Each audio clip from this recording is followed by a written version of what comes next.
Ξέρετε πάρα πολύ καλά ότι επί δεκαετίες επικράτησε το μοντέλο της γραμμικής οικονομίας παγκόσμια. Δεν είναι ένα μοντέλο που εφαρμόζεται μόνο στη χώρα μας. Ήταν ένα μοντέλο το οποίο πιστεύαμε ότι έχουμε αέναους πόρους και ότι μπορούμε να παράγουμε θέσεις εργασίας, δημιουργώντας συνέχεια προϊόντα τα οποία θα τα πετάγαμε σε σύντομο χρονικό διάστημα να φτιάξουμε άλλα προϊόντα και να δημιουργείται έτσι ένας κύκλος εργασιών. Δυστυχώς αποδείχτηκε ότι αυτό το πράγμα ήταν αυτοκαταστροφικό και ουσιαστικά κλέβαμε το μέλλον των παιδιών μας. Και το μέλλον που κλέβαμε τη δεκαετία του 60 είναι το σήμερα. Και αυτή τη στιγμή η παγκόσμια οικονομία γυρίζει σε αυτό που αποκαλούμε κυκλική οικονομία, στην οποία φυσικά μόνο στην έσχατη ανάγκη ένα πάρα πολύ μικρό ποσοστό είναι αδύνατο να επαναχρησιμοποιηθεί από τους υλικούς πόρους.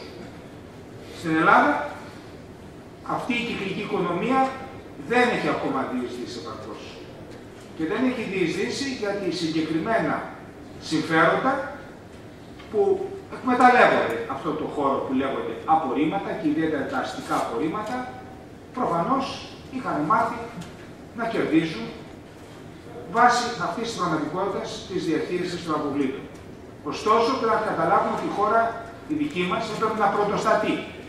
Γιατί αν αφαιρέσουμε τα υπέροχα βουνά με τα πρανή, τα σβεστολιθικά που δεν προσφέρονται για διάθεση απορριμμάτων, τους αιγιαλούς μας, τους αρχαιολογικούς μας χώρους, τη γη υψηλής παραγωγικότητας, που είναι πάρα πολύ λίγη η παιδινή γη, τους τουριστικές περιοχές, οι χώροι που απομένουν που να μην οχλούν είναι ελάχιστοι για να προπετούμε συνέχεια είτε παράνομους χαρτά, είτε χιτά, είτε ακόμα και χιτή.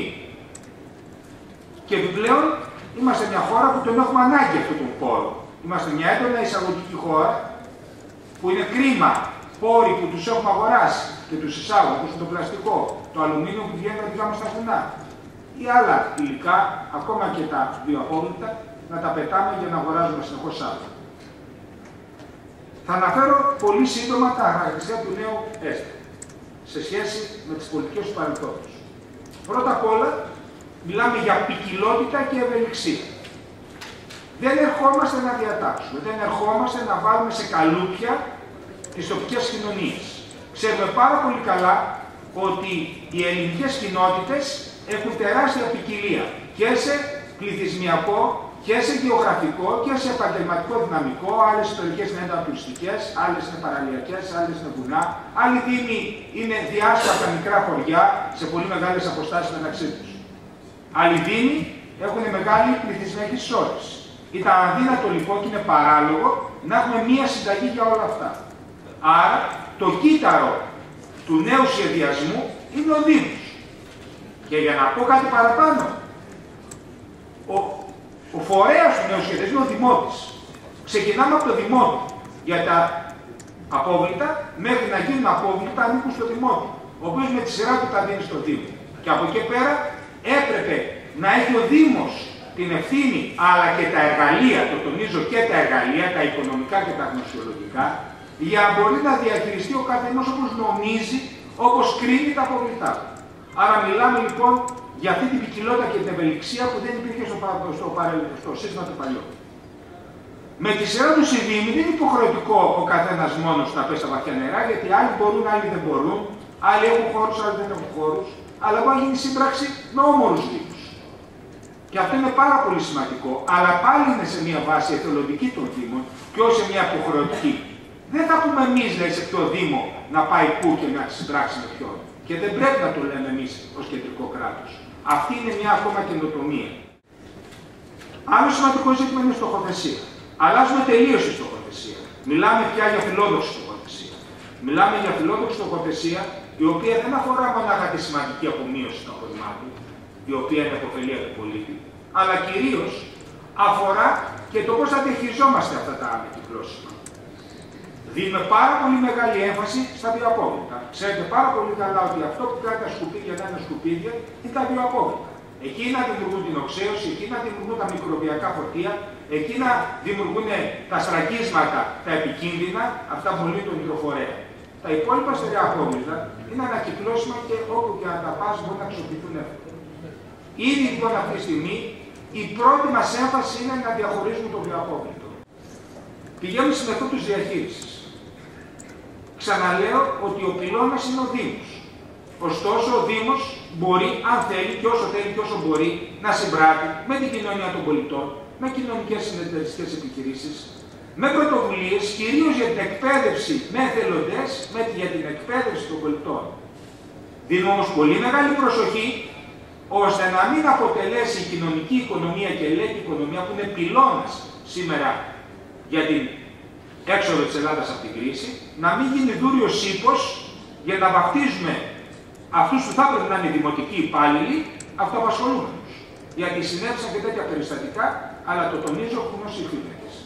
Δεν θα υποκαταστήσουν εθελοντές και αυτοαπασχολούμενοι άνεργοι παλιοί ή θα δέχονται τον εκβιασμό να δουλεύουμε κατώτερα εργασιακά και ασφαλιστικά δικαιώματα εκεί που θα έπρεπε πραγματικά να προβληθούν δημοτικοί υπάλληλοι. Μπορούν και χωρίς καμία παρέκκληση κανενός δημοσιονομικού κενού να προσληφθούν υπάλληλοι, γιατί υπάρχουν πόροι για να προσληφθούν υπάλληλοι. Για τα σκουπίδια έχουμε όφελος. Και προχωράω στα οικονομικά δεδομένα. Θα αναφέρω ένα πολύ απλό παράδειγμα, το τι ήταν μέχρι τώρα σχεδιασμός. Ήταν σαν να έπρεπε να δώσω σε κάποιον εγώ ως πολίτης ένα κατοστάρικο και επειδή του δίνω το κατοστάρικο, να μου ζητάει και ένα πενηντάρικο που το έδωσε. Αυτά είναι τα νούμερα, τα πολύ συντηρητικά, και τονίζω πολύ συντηρητικά, για κάθε δημότη, ο οποίος με τους σημερινούς σχεδιασμούς πληρώνει 50 περίπου, αλλά πολλές φορές μέχρι και 100 ευρώ τον τόνο, για να έρθει κάποιος επιχειρηματίας και να παραλάβει αξίες που ξεπερνούν τα 100 ευρώ τον τόνο. Αυτός ο επιχειρηματίας παίρνει και το δικό μου πενηντάρικο και παίρνει και το περιουσιακό μου στοιχείο, τον πόρο μου που είναι το σκουπίδι. Και αναφέρω ενδεικτικά ότι σήμερα το χαρτί έξω στην αγορά κοστίζει, το ανακυκλώσιμο χαρτί από τα σκουπίδια μας, 80 ευρώ τόνος, και φτάνουμε στα ψηλές αξίες, 900 περίπου ευρώ τόνος κοστίζει το αλουμίνιο. Κάπου ανάμεσα βρίσκεται τα τιτανόλαδα, το γυαλί ή το πλαστικό. Και μιλάμε επίσης και για θέσεις εργασίας. Σε όλες τις εκτιμήσεις της Ευρωπαϊκής Ένωσης μιλάμε για 16.000 θέσεις εργασίας με το δικό μας μοντέλο και για περίπου 1,5 δισεκατομμύριο τζίρο μέχρι το 2020. Έχουμε πόρους καταρχάς από το ΕΟΤΕΡΑ για εγκαταστάσεις οι οποίοι είναι περίπου το 1 δις. Αλλά από την πώληση των προϊόντων εκτιμούμε πάρα πολύ συντηρητικά, με τους χαμηλούς ρυθμούς αριθμούς ανακύκλωσης, γύρω στα 200 εκατομμύρια. Εδώ πρέπει να κάνουμε μια ειδική μνήμα στο τέλος ανακύκλωσης. Αυτή την παρεξηγημένη έννοια. Κάθε ένας άνθρωπος που αγοράζει σήμερα οποιοδήποτε κουτάκι αλουμινένιο ή οποιοδήποτε πλαστικό μπουκαλάκι ή οποιοδήποτε προϊόν βρίσκεται μέσα σε μια συσκευασία, εισαγόμενη ή παραγόμενη στην Ελλάδα, πληρώνει τέλος ανακύκλωσης. Και το πληρώνει σε αυτήν την εταιρεία, μάλλον η εταιρεία του μετακυλεί αυτό το κόστος, για τη βάση του νόμου έχει υποχρέωση να δώσει αυτό το τέλος, ώστε αυτή η συσκευασία να μην καταλήξει στα σκουπίδια και να παραμείνει στην κυκλική οικονομία. Αυτή είναι η σημερινή πραγματικότητα. Αυτά τα τέλη εισπράττονται. Βέβαια υπάρχει τεράστια εισοδοδιαφυγή. Αυτά τα τέλη για τη δική μας την κυβέρνηση είναι δημόσιος πόρος. Εκείνος που θα αλλάξει είναι τα τεράστια αποθεματικά που σήμερα εξακολουθούν και υπάρχουν από τα διάφορα συστήματα διαχείρισης αποβλήτων, θα πρέπει να καταλήξουν εκεί που πρέπει, στους Δήμους. Αυτοί που κάνουν ανακύκλωση θα τα παίρνουν αυτά τα χρήματα. Δεν μπορεί αυτά τα χρήματα να γίνονται ούτε αποθεματικά ούτε παχυλιμιστή.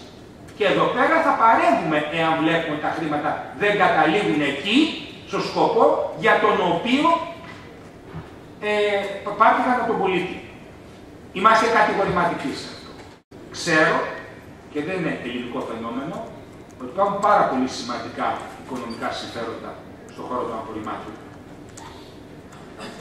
Είναι προφανές ότι έχουμε μόνο δύο επιλογές. Ή αυτές τις τεράστιες αξίες θα τις γυρίσουμε στον πολίτη και στους Δήμους που ανήκουν δικαιωματικά τα απορρίμματα, εάν φυσικά έχουν ολοκληρωμένα σχέδια και θα μας πει ότι θα πετάμε κάτι παραπάνω για αυτό, ή εάν αυτά τα χρήματα θα καταλήξουν στις τσέπες κάποιων μεγαλοεργολάβων. Εμείς θέλουμε αυτά τα χρήματα να παραμείνουν στον πολίτη. Και είναι προφανές ότι είμαστε έτοιμοι να δώσουμε αυτή τη μάχη.